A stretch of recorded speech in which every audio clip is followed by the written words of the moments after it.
Hoy vamos a hablar de The Economist, la portada de la conspiración. Y lo vamos a hacer con todo un experto, como es Iván Martínez, divulgador, escritor y youtuber del canal Gran Misterio. Un fuerte aplauso para Iván Martínez. Gracias.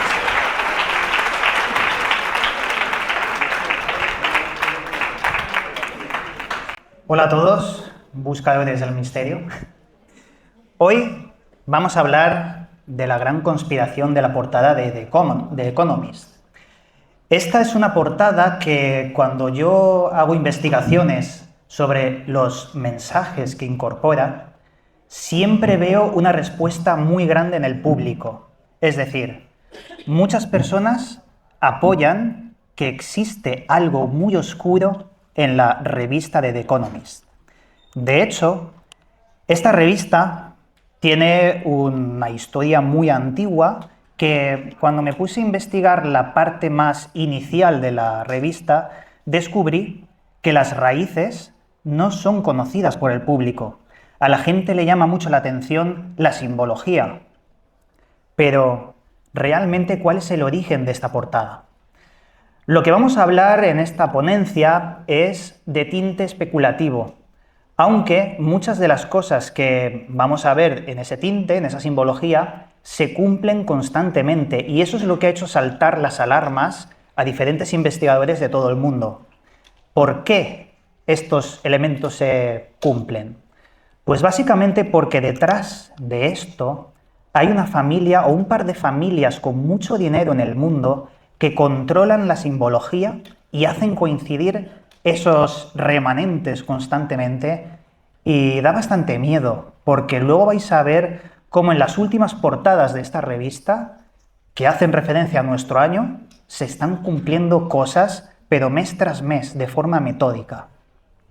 Este dibujo que estáis viendo es una de las portadas que yo creo que va a ser la más importante a lo largo de toda esta presentación, porque al final de la presentación la volveremos a traer en este proyector y vais a comprender cosas que ahora mismo no comprendemos, pero luego tendrán su significado.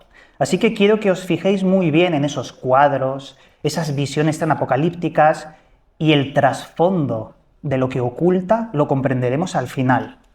Porque aquí ya podemos intuir algo sobre lo que más llama la atención de este dibujo, y no son las tormentas solares, no son los meteoritos, no son las catástrofes que muestran los cuadros, sino la normalidad que parece que se adapta a la gente en ese sofá a las catástrofes que nos muestran todos los días. La nueva normalidad. Pero luego hablaremos de esto, ya que va a ser el eje central de toda la ponencia. Mirad, el origen real de esta revista empieza en 1843, con una persona realmente muy desconocida, el señor James Wilson. Este hombre trabajaba él fabricaba con su familia sombreros y tenía, una empresa no muy grande sobre sombreros, pero también tenía sus raíces en el campo. Y como persona que trabajaba en el campo, aparte de ser un emprendedor, pues existían unas leyes muy abusivas sobre el grano, el arroz, concretamente el maíz. Perdonad, no es el arroz, el maíz. Lo que pasa es que esas leyes tan abusivas sobre el maíz y el cultivo le llevó a construir lo que conocemos como la primera portada de The Economist, esta que tenemos aquí. Su finalidad era buena, era proteger a todas las personas que cultivaban el campo contra esas leyes tan abusivas que oprimían al pueblo y oprimían, como pasa hoy en día también, pues a las personas humildes que lo que necesitan es simplemente trabajar para poder subsistir y mantener a las familias. Empezó como algo bueno y se mantuvo muchísimos y muchísimos años denunciando cómo se oprimía al pueblo. Claro, se vende en 1928, pasan muchísimos años, y se vende por una familia llamada Rothschild. Los Rothschild es una de las 13 familias de poder, aunque esas familias de poder es un poco especulativo porque cada vez encuentro más nombres de familias de poder que se suman a ese número. Tenemos muchas más, pero eso es una anécdota. Lo compran los Rothschild. Aquí tenemos Sir Evelyn de Rothschild, una de las personas que trabajó en las nuevas portadas después de comprarlo. Y aquí vemos que con los años pasa también a su mujer. Aquí tenemos la mujer del señor Evelyn. Con el tiempo se mete un fondo de inversión muy grande para el control de esta revista, porque los Rothschild le dan un giro muy grande a ese contenido que intentaba ayudar al pueblo e incorporan mensajes, que voy a adelantar unas cuantas y luego volveremos atrás, mensajes que vemos muy claros en las fiestas que hacían los Rothschild con otras familias. Aquí vemos una fiesta que hicieron en un castillo en Francia, era una idea de Dalí, y todos ellos incorporaban simbología masónica, simbología de logias del pasado, que incluso incorporaban muñecos quemados en las mesas mientras ellos comían. ¿Qué clase de símbolos son estos? ¿Muñecos, bebés quemados? Claro, la simbología es tremendamente importante en esta gente que nos gobierna, porque todos beben de una casta relacionada con, no masonería, pero logias de poder muy antiguas. Todos recordamos cómo de la Universidad de Yale salieron logias como Skull and Bones, gente que, bueno, adoraba el tiempo, una calavera también, y estas personas portaban una serie de anillos que se dejaban ver en fotografías de presidentes en el propio Estados Unidos. Incluso cuando se les preguntaba a estos presidentes sobre el anillo de Skull and Bones, esos presentadores acabaron perdiendo el programa. Pero vamos a ir un momento atrás, porque claro, todos pensamos, bien, incorporan simbologías en sus fiestas, son fiestas privadas, pueden hacer lo que quieran, pero claro, si es una de las familias de poder que controla la banca, que controla el mundo y los entresijos, sus amigos eran los Rockefeller también, magnates del petróleo. Claro, vemos que la simbología nos ha acompañado en tiempos muy antiguos. ¿Por qué en el billete de $1 se mantiene la pirámide Illuminati? Si es un signo de conspiración por excelencia, ¿por qué no quitarlo? ¿Por qué no sustraerlo? Pues simplemente porque el símbolo les da poder. Ellos están tan podridos de dinero que lo que quieren es buscar el sentimiento de tribu elitista enlazado con la simbología esotérica. Dentro de grandes logias de poder, lo único que les llena es el sentimiento de tribu elitista. Y vemos casos como la isla de Epstein, por ejemplo, el escándalo de famosos que allí se descubrió que hacían o cometían abusos a infantes. Claro, en esa isla hay otros elementos que no aparecen en la prensa, como por ejemplo fotografías de un templo con iconografía sumeria en medio de la isla, que se descubrió que había un ascensor hacia una cámara de los horrores. Mezclamos Mesopotamia, mezclamos el símbolo, mezclamos las atrocidades de una élite que nos acompaña desde tiempos muy antiguos. Pero volvamos a The Economist. ¿Qué pasa con BlackRock? BlackRock es la empresa que ha comprado el mundo, el fondo de inversión que está en todo lo que os imaginéis. Tiene acciones de Disney, de Nestlé, de Coca-Cola, de todas las empresas medianamente grandes y también más pequeñas que te imagines. BlackRock está detrás. ¿Y qué es lo que quiso comprar por todos los medios? The Economist. ¿Lo consiguió? Solo un tiempo, porque hubo una familia más poderosa que los Rothschild, los Agnelli, que pudieron hacerse con más del 50% del control de la revista. ¿Qué quiere decir esto? Que tenemos una batalla entre familias multimillonarias por controlar una mísera revista. ¿Por qué tanto empeño por controlar algo que empezó como algo bueno, como algo que protegía a los trabajadores? ¿Por qué? ¿Qué hay detrás de esto? Pues lo mismo que descubrió la CIA con los Beatles. Los Beatles, la CIA se fijó cómo movían masas y dijeron, madre mía, esta gente está moviendo a millones de personas. ¿Por qué no agarrarlos y colocar mensajes subliminales y guiar de forma subliminal las personas hacia los intereses que a nosotros nos dan poder como logia?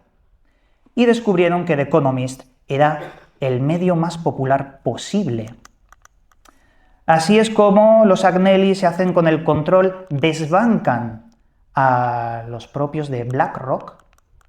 Aquí teníamos, bueno, esto es interesante. Hay que entender una cosa. No todas las portadas de The Economist son proféticas o tienen símbolos. Estuve investigando a los dibujantes, y los dibujantes son de dos tipos, los mensuales y los anuales. Los mensuales, los grafistas, todos los meses colocan una portada y no son tan llamativas como las anuales. Investigué algunos de ellos, eran de varias nacionalidades. Recuerdo que había una persona que era contratada de forma esporádica y no era una persona que, digamos, que incorporaba esos símbolos. Los símbolos que se incorporan en estas portadas son un mandato exclusivo que está fabricado durante mucho tiempo y los grafistas simplemente son unos mandados que les dicen lo que tienen que representar de forma específica. Pero lo que quería decir, en las mensuales es más libre para los grafistas. Tienen unas pautas, pero en las anuales no se pueden salir ni un milímetro del objetivo que tiene que ser representado. Por cierto, esta es una de las portadas que ahora mismo nos está afectando a todos. Esta se sacó en diciembre del 2024 y como todas las ediciones anuales, salen en diciembre y lo que intentan es decirte el mundo que vendrá en 2025. Eso es lo que significa The World Ahead 2025. El mundo que vendrá en 2025. Publicado en diciembre del año pasado. ¿Qué es lo que nos quiere decir? Pues luego lo veremos. Porque antes hay que ver otras portadas muy interesantes. Esta es para el 2017, pero recordemos, sale en diciembre del 2016. Una portada con símbolos del tarot, modificados. Vemos en una de ellas a Donald Trump en la cima del mundo. Pero hay, entre muchos símbolos, uno que me llamó la atención. Este de aquí. Facebook cambia su nombre en el 2021 a Meta para su estrategia con la era virtual. Pero en el 2016, diciembre, vemos a una persona que parece Mark Zuckerberg con un visor de realidad virtual imprimiendo los ideales de la sociedad que vendría en el futuro, años después. Fíjate en el símbolo del infinito, el mismo que utiliza Meta. ¿Qué ha pasado aquí? ¿Sabían cuáles eran los planes de esta multinacional tan importante? Quizás sí, quizás no. Aquí está el eterno debate. ¿Todo esto es profético o es una agenda que se cumple? Y si se cumple, ¿qué sentido tiene, no? Están revelando sus planes. Pues el sentido más difícil de intentar explicar, el esoterismo del símbolo, el poder que obtienen como una especie de sentimiento de tribu que a ellos les llena. Es un concepto muy difícil de explicar. Yo lo intento porque sé que es mucho más complejo y a veces las palabras no son exactas, pero de verdad os digo que el símbolo encierra ideas y las ideas cambian el mundo. Esta es la portada que más me ha sorprendido en mis 13 años de investigación en YouTube. Y lo recuerdo muy fuertemente porque hasta el día de hoy hay personas que me escriben comentarios sobre esta portada. Tiene un secreto tremendo. Vemos como en el oftalmólogo, ¿no? La visión que cada vez se hace más pequeñita nos está dando una visión, un mensaje principal sobre que nuestra visión se va a perder en el futuro. Y hay muchas cosas que se nos escapan. Pero hay una de las palabras, Nightingale. Esta palabra es la representación, de la patrona de la enfermería, Nightingale, como la última de las frases de esta portada, que salió en diciembre del 2019. En el vídeo que hice sobre la portada dije, uy, qué extraño, parece que nos está hablando de que vendrá una crisis sanitaria a nivel mundial en el 2020. Nadie sabía nada del COVID, nadie sabía nada sobre ese bicho que dominaría el mundo. Pero ahí estaba la patrona de la enfermería, seguida de palabras que tenían referencia sobre esta patrona, como rat, como epidemia. Lo que poca gente sabe es que esta portada no vino sola. Por primera vez The Economist mostró una portada y una contraportada. Fijaos cuál era. Fijaos en lo naranja. ¿Qué hay dentro de esos círculos naranjas? Un patógeno, ¿verdad? Diciembre del 2019, la psicosis no existía sobre el COVID, pero ellos ya lo estaban mostrando. Esta es muy interesante. Pero como os he dicho, creo que la más importante de todas es esta que vamos a ir viendo poco a poco. La próxima catástrofe y cómo sobrevivir ante ella. Aquí vemos una familia que está pues viviendo la normalidad de todos los eventos que van ocurriendo poco a poco. De izquierda a derecha tenemos un cerdito que representaba una gripe porcina inminente, que no ocurrió, obviamente. Esto es como... El mensaje es, te vamos a decir que hay un miedo constante que va a venir en el futuro y que poco a poco, bueno, te vas a tener que adaptar a ello. Hasta incluso el gato tiene mascarita. Hay un elemento que me gustaría que reflexionéis a ver si encontráis el fallo de la portada, el fallo lógico. Está en los patitos. ¿Por qué uno de los patitos tiene sombra y los otros no? Representa la caída de algo, algo que es incipiente, como una bomba, como un misil, la caída de algo, y el reloj que marca las 12. Pero vamos, esto es un poco lo que os decía, la nueva normalidad, pero hablaremos al final de la ponencia de esto. Quería hablar un poco más de esto. Por ejemplo, de izquierda a derecha, tenemos posibilidades de una gripe porcina. Luego, volcanes, cambio climático en la tercera, meteoritos, la simbología de esos patos, el reloj que marca las 12. No sé si sabéis que hay en ciencia el reloj del apocalipsis. Esto es ciencia, es como una interpretación filosófica sobre el mundo. Los acontecimientos y las noticias de actualidad van atrasando o adelantando el reloj. Es ciencia y filosofía, no es... Pues nosotros estamos a 5 minutos del apocalipsis, según todas las noticias que van ocurriendo, pero es metafórico filosófico de los científicos. Digamos que, si pasamos a la siguiente, esta es mensual, esta no fue anual. ¿Qué vemos aquí? Un tablero de ajedrez. Primera característica, el tablero es infinito. ¿Qué quiere decir? El juego es infinito.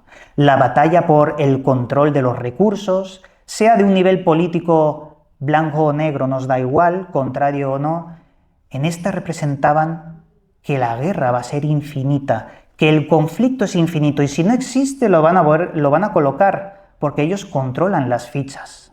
Me pareció interesante la simbología previa porque las mensuales, como os he dicho, no tienen tanta fuerza como las anuales, pero alguna vez sí que intentan representar algo que vemos en la actualidad, como la guerra infinita, el conflicto infinito. Las tres portadas que yo diría más relacionadas entre sí. Por primera vez se encuentra un patrón del 23, 24 y 25. Vemos que son similares, las tres tienen relación. Es como que lo que vendrá en el futuro van uno de la mano de otra. Claro, aquí tiene muchos elementos interesantes. Esta fue la portada del 2024 hecha en diciembre del 2023, noviembre-diciembre. ¿Qué vemos aquí? En la primera de las siluetas de arriba a izquierda tenemos la silueta de Claudia Sheinbaum, presidenta de México, que luego fue elegida el 1 de octubre del 2024. Pero fijaos cómo ya te van diciendo cuál va a ser el próximo presidente elegido de cada uno de los países. A la derecha tenemos a Trump. ¿Pero por qué con un interrogante? ¿Quiere decir que no saben si va a estar vivo o muerto en el 2024? Pues parece ser que todo coincide. Aquí hay una errata, no sé el año 202, como veis, pero fue el 14 de julio cuando sufrió un atentado. ¿Quiere decir que no saben si va a estar vivo o muerto o que no saben si va a ser elegido en las elecciones? Yo creo que lo segundo, porque ellos tienen la estrategia muy bien predefinida para saber cuál va a ser el mandatario que va a dominar los diferentes países. Pero fíjate qué curioso, quizás es algo que no estaba controlado y esto nos dibuja algo muy interesante sobre una rivalidad entre las familias que están detrás de The Economist. Recordemos, Agnelli tiene más del 50%. Los Agnelli compraron las acciones de BlackRock, se quedaron con las acciones de BlackRock. convirtiéndose en mayoritarios con respecto a Rothschild, que tendría el 25% de la revista, de su control. Quiere decir que al colocar interrogancias en sus portadas, ¿no saben realmente qué es lo que va a pasar? ¿Hay alguna rivalidad entre los mensajes esotéricos entre ellos? Quizás sí, pero yo me inclino a pensar en que todos están en el mismo juego y a veces intentan jugar. No es una rivalidad exacta, sino a ver quién coloca, igual que cuando se construían catedrales, el mejor símbolo, el mejor mensaje para aquellos iniciados que saben leerlo. Vamos a otra. Esta temática a mí me preocupa más que The Economist. Brain Root. ¿Esto qué es? En la portada nos está dibujando cómo los cerebros están conectados por la inteligencia artificial, por los contenidos que cada vez son más sintéticos en Internet. No sé si habéis escuchado alguna vez la teoría del Internet muerto. Es una teoría que nos habla de que cada vez Internet está más lleno de bots, de robots sintéticos, de IAs que de personas. Y hay muchos comentarios en los vídeos de YouTube que están hechos por inteligencias artificiales que debaten entre ellos. El Internet se va a quedar vacío, se va a volver sintético, y esto es peligroso porque en ese modo sintético hay movimientos políticos que incorporan en estos bots para mover masas. De hecho, Twitter tuvo experimentos hace unos años, políticos, con la fabricación de hilos falsos para mover a masas a determinados extremos políticos, fabricando tendencias en Twitter y dándole poder de visualización a las tendencias. Nos mueven mentalmente a cosas que ni siquiera pensamos hoy, pero por ese extremismo que intentan imprimir en nuestra mente, decidimos volvernos violentos o tener un comportamiento mucho más inquisitivo. Pero el brain root es otra cosa. Lo que veis a la derecha es un váter con un muñeco que sale del váter. Lo llaman Skibidi Toilet. Los niños están como locos en Estados Unidos, en España, por comprar figuritas de este muñeco horrible. Esto surgió, la historia es siniestra porque hubo un suicidio de uno de los creadores.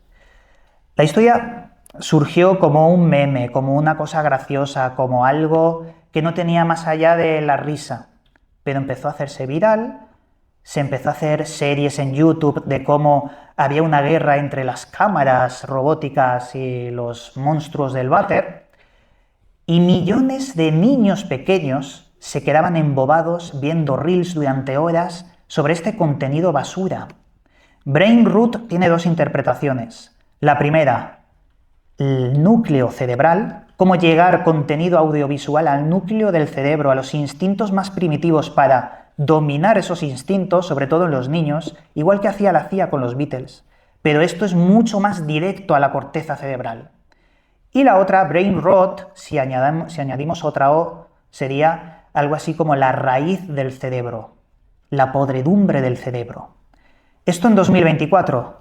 En 2025 se ha vuelto mucho más difícil. No sé si habéis visto contenido de unas cosas muy raras llamadas Tuntun Sahur o Tralalero o Tralalá, que son como unos, digamos, tiburones con zapatillas. Capta como polillas a la luz a las mentes de los infantes. Y para mí me parece muy peligroso porque está programándolos desde muy pequeños para un contenido de cero esfuerzo, de dopamina instantánea, de cómo ya no es necesario leer un libro, ya no hace falta salir a la calle si ese Black Mirror es tu espejo negro que es tu teléfono y simplemente tienes que mirar abajo y dejar de mirar las estrellas. Pues eso es el brain root. Me parece que en esta portada, con ese ojo, ya nos estaba hablando un poco de cómo el mecanismo se está configurando para volver a una sociedad con cero crítica y simplemente con movimientos programados para polarizarlos a un extremismo que ellos quieren. Sé que es muy especulativo, muy conspiranoico, pero basta con mirar un poco la sociedad y sus cambios. Al final, en la conspiración muchas veces hay casos donde se tenía razón. Recordemos el apagón. En televisión, en Telecinco creo que fue, había un programa llamado Conspiranoicos o algo así. Y el presentador se burlaba hace unos meses diciendo: en España jamás puede ocurrir un apagón. Hay un reel muy viral de esto, de esta persona diciéndolo, y resulta que sufrimos un apagón tremendo. De hecho, no sé si sabéis cuánto cuestan los aranceles que ha puesto Donald Trump a España durante un año. 1.900 millones de dólares. ¿Sabéis cuánto costó 20 horas del apagón en España? 2.000 millones de dólares, más que los aranceles de todo un año. Y las eléctricas demandan al gobierno que les paguen, porque las eléctricas empezaron a quemar combustible de primera necesidad para mantener a flote el sistema, y el gobierno no les va a pagar. Es una quiebra millonaria lo que ha pasado aquí, y nadie habla de esas cifras que son terroríficas. Imagínate que las eléctricas hubiesen decidido no encender los generadores de electricidad de emergencia porque sabían que no les iba a pagar el gobierno. Pues si tenemos 3 días de apagón, tendríamos saqueos, tendríamos destrucción, tendríamos falta del bombeo de agua, sería un caos de muchísimos millones de dólares multiplicado por 100. Con esto quiero decir, a veces la conspiración tiene razón. Y hay una campaña también desde hace mucho tiempo para meter en un saco de todo lo conspiranoico en una especie de mentiras o desprestigios. Pero si se demuestra al final que muchas de las cosas estaban programadas. Más elementos de esta portada tan curiosa: las fases de la luna, un eclipse, las elecciones, porque estaba el juego de no saber si Donald Trump iba a vivir incluso. Joe Biden mirando en un lado opuesto a las renovables y Xi Jinping mirando al futuro de la nación, que sería invertir constantemente en materiales raros para la fabricación del movimiento nuevo de la electricidad. No sé si recordáis aquellos movimientos sobre Agenda 2030, que venían muchos líderes a hacer conferencias de que todo necesitaba ser más verde, necesitábamos ahorrar, necesitábamos cambiar las pajitas de plástico por cartón. Mientras que te decían eso, esa persona venía en un jet privado quemando queroseno con la hipocresía más alta posible. Esa Agenda 2030 al final va a costar una desgracia, porque detrás de todo eso hay más economía y movimientos políticos que otra cosa. Esta es la más actual de todas. El mundo en el 2025, lo que vendrá. Yo diseñé hasta 3 teorías distintas. La que más está encajando es esta: tomarlo como un año de 13 meses, correspondiendo con las fases de la luna. Hay calendarios lunares de 28 días encajando en la visión más celta o más antigua. Pues parece ser que mes tras mes, esto es un poco lo que os decía, el calendario de 28, mes tras mes se está cumpliendo todo en esta teoría de las 3 que tengo. Enero. En enero pasan cosas muy interesantes. Primero, tenemos una alineación planetaria de las que no se suelen ver nunca, empezando por Saturno, como el elemento clave que empieza en enero y marca astronómicamente el futuro de este año. Pero tenemos también otra cosa: incendios terribles en Los Ángeles que parece que se representan debajo de ese elemento Saturno. El caso es que eso ocurrió en enero.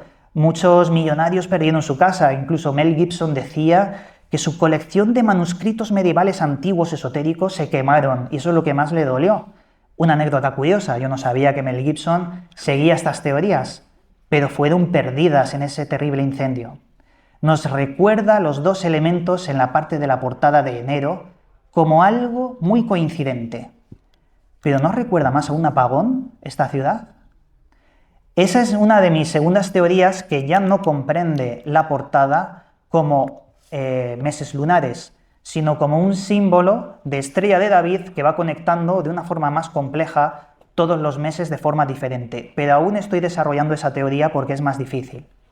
El caso es que nos recuerda mucho. Otra casualidad más que se suma a la lista de largas casualidades sobre el representar una ciudad apagada, a oscuras o envuelta de incendios y humo. Otra casualidad más. Bueno, ¿qué pasó en febrero? Ocurre algo terrible. La burbuja de especulación sobre la inteligencia artificial, que nos costaría millones de dólares para fabricar algo así, resulta que era mentira.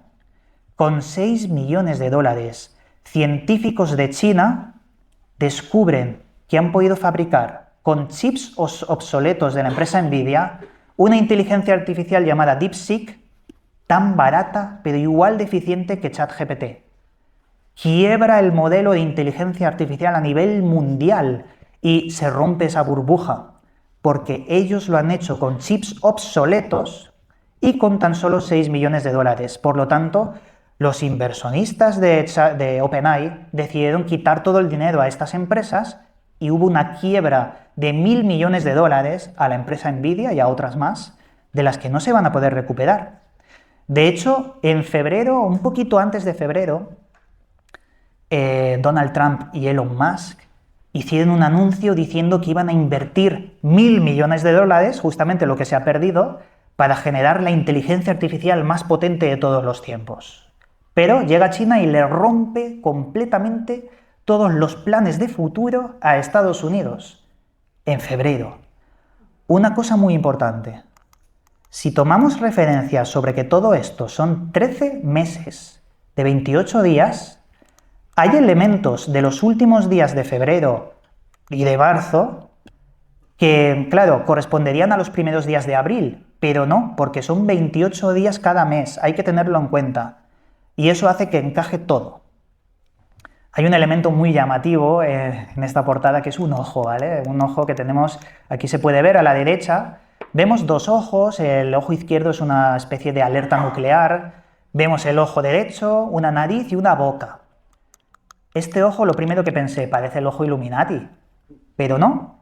Si superpones el ojo de una foto de Elon Musk, es el mismo ojo, es exactamente el ojo de Elon Musk. ¿Y qué pasó en marzo? Tenemos las siniestras imágenes de Elon Musk, el hombre de negro que se cruza de brazos detrás de Donald Trump, como si fuese el que de verdad está guiando los acontecimientos en Estados Unidos. El consejero de Estado que se ha convertido de repente Elon Musk. ¿Quién está mandando a nivel, no sé, de inteligencia artificial, a nivel económico? Hubo una reunión muy importante en marzo con Elon Musk donde se presentó como el consejero y me pareció tremendamente llamativo que estuviese el ojo de Elon Musk en la portada, porque encaja a la perfección y eso me llamó mucho la atención. Claro, hay que decir una cosa muy importante, porque en abril se empezó a ver los primeros vestigios de la próxima pandemia. Y es normal que existan muchas otras después de la primera. Hubo unos brotes tremendos sobre el H5N1 en México que empezaron a hacerse muy virales en abril, nunca mejor dicho, pero que fue como los primeros indicios de lo próximo que vendría. Aunque aquí os puedo decir que han habido otras, no sé si recordáis, una especie de viruela del mono el año pasado, que se hizo mucho alarmismo y luego nada de nada, pero va a venir otra, estoy seguro de ello. De hecho, personajes como el señor de las puertas, el Bill Gates, este hombre ya dice abiertamente que nos preparemos para lo próximo, y visto lo visto, que están ocurriendo apagones y anuncios de Europa diciendo necesitáis tener un kit de 72 horas para resistir la falta de agua y demás, y luego resulta que se necesitará con estos apagones, pues me parece interesante cómo hay avisos mucho más potentes de lo normal en el mes de abril que me causaron la atención. Por eso está la jeringuilla en el símbolo. Por cierto, volviendo un momento a los apagones, ¿por qué creéis que ocurrió este apagón? Nos han dicho que un error en el sistema eléctrico español, que hemos invertido tanto en renovables, que las no renovables, las nucleares y el vapor, al final han hecho que se pierda la tensión eléctrica y se pierdan 15 gigavatios de energía. Lo cual, si esto es verdad, quiere decir que el 2030 de apostar tanto en renovables hace que se desestabilice toda la tensión eléctrica, porque las renovables es una subida y bajada. Es decir, placas solares suben los picos de día, bajan los picos de noche. Y otras renovables, la eólica o la hidráulica, claro, no son estables, y tener muchas hace que la tensión se pueda perder. Las no renovables, como las nucleares, lo que necesitamos es tener más nucleares, pero el presidente ha decidido quitar más nucleares, lo que va a provocar más desastres a nivel energético. Pero eso es lo que nos han dicho, porque yo creo en otras hipótesis. En diciembre del 2024 hice un vídeo sobre mis propias predicciones para el 2025. Y cuando hago eso todos los años, siempre recalco que predicción no es profecía. Profecía es carácter místico esotérico, como Baba Vanga, como San Malaquías. Predicción es matemática, es ciencia, es análisis de estadística. Yo hago un análisis de mercado, viendo todas las noticias del año pasado, y veo lo probable. ¿Y qué es probable en 2025? Que el auge de la inteligencia artificial, haga que necesitemos más electricidad para entrenar los modelos de lenguaje. Google compra 4 centrales nucleares para el 2025. Google comprando centrales nucleares. ¿Por qué? Pues porque van a utilizar cada una de sus centrales para entrenar modelos de inteligencia artificial. Un modelo de inteligencia artificial como el que utiliza OpenAI, que es el 4O, consume 6 meses de toda la ciudad de Nueva York de electricidad para entrenar un modelo de lenguaje. Por eso es lógico pensar que cuanta más inteligencia artificial, más robots, más eléctrico, ocurran apagones, se desestabilice a nivel eléctrico todo. Y esa fue mi primera teoría que se confirmó. Por cierto, esto ocurrió el 28 de abril en España, Francia, Portugal. 28 días antes Elon Musk hizo una conferencia, una ponencia diciendo que nos preparemos para apagones. Y ocurrió en un mes después. Y eso me parece brutal. Existe el vídeo, podéis comprobarlo. Ya nos advierten. Claro, al final no es tanta la especulación, sino son hechos que tú tienes que escuchar y ver que se cumplen. Y ya está. No hay mucho más. Bien. Mayo. ¿Qué es lo que va a pasar en mayo? Tenemos a Putin, tenemos el símbolo atómico. Podría estar ocurriendo ahora mismo mientras estamos en la conferencia y cuando salgamos el mundo esté diferente. No lo sé, está ahí, porque a partir de aquí ya es el futuro. Y volvemos a pensar que esta es una de las varias hipótesis de interpretación, ya que a lo mejor no es un calendario de 13 meses, pero por ahora están encajando todos, uno tras otro. También hay que decir que depende en cierta parte de la persona que interpreta estos símbolos, porque uno puede buscar de una forma más correcta que otra persona, u otra persona puede encontrar noticias muy importantes que no han tenido tanta repercusión que encajan directamente. Así que lo que yo os estoy mostrando es una opinión muy subjetiva mía. Obviamente no es la verdad absoluta, simplemente cada uno tiene que tomar sus elementos, los elementos que hay aquí, y ver si es cierto o no. Yo os digo que esto es comprobable. Si no, no estaría aquí, obviamente. Esto es tremendo también. ¿La boca de quién es? Esto se ha viralizado. La boca, en las últimas semanas todo el mundo sabe de quién es esta boca. Y yo no lo sabía. Dije, ¿por qué todo el mundo está señalando la boca? Y dice The Economist. Voy a ponerme a investigar. Y dicen que es, primero, del Papa Prevost, el nuevo Papa, León XIV. Pero yo digo, no, la foto que tenéis ahí no es del Papa Prevost. Y entonces encontré que era del cardenal Carlos Aguilar Retes. Lo están confundiendo con el Papa. Dicen que la boca de esta portada es la del Papa Prevost, pero cuando yo me puse a indagar, no, era de Carlos. Con esto os quiero enseñar un ejemplo de cómo la gente en Internet está interpretando también a lo loco, pero sin saber realmente si la persona que tenéis enfrente es el Papa o no. No saben que es el cardenal y lo están confundiendo. Pero mi opinión subjetiva de esto es que la boca, yo no veo que encaje realmente. Cualquiera con una media sonrisa puede encajar la boca con lo que tenemos en la portada. Lo veo muy sacado de contexto. Podría ser, yo no lo veo. Lo que sí que he comprobado exactamente que muchos ojos de fotos diferentes de Elon Musk sí que coinciden tremendamente con el ojo que hay aquí. Pero la boca yo creo que no, y la gente lo está confundiendo. Esto lo aclaro porque me han preguntado muchas personas estos días, desde que salió el Papa nuevo. Y no, es otra persona. De hecho dicen que esta foto es el Papa y no lo es. ¿Qué tenemos? Junio y julio.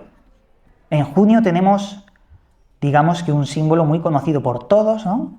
Un símbolo que puede traer muchos problemas si se vuelve extremo, igual que el otro símbolo contrario. Pero a mí me llama más la atención Julio.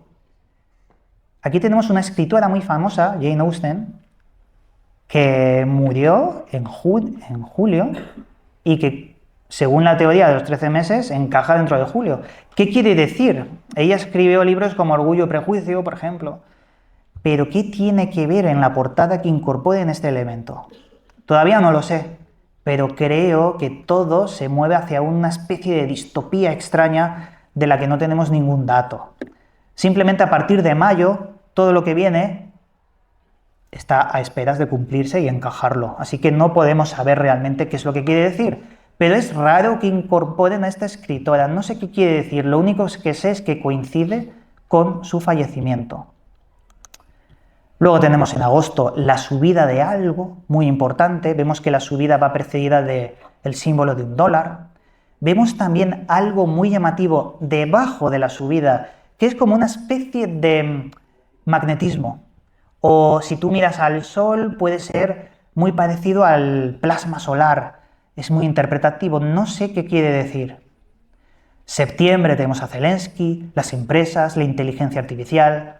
Octubre lo interpreto como la ruptura de la democracia. Se descubre algún tipo de escándalo que implica un tongo en algún tipo de elección o algo que se ve de forma flagrante, evidente, como que han elegido a dedo algo. Ya os digo, a partir de aquí es muy especulativo porque el futuro aún no lo sabemos. Noviembre tenemos a una de las presidentas europeas, a la señorita Úrsula. Está enfocada al ojo nuclear, visión crítica a algo nuclear. Claro, también en diciembre tenemos otra vez una bajada, el símbolo que corresponde, no sé si con el yen, creo que es el yen, y luego el último mes lunar, que es una tormenta solar clara.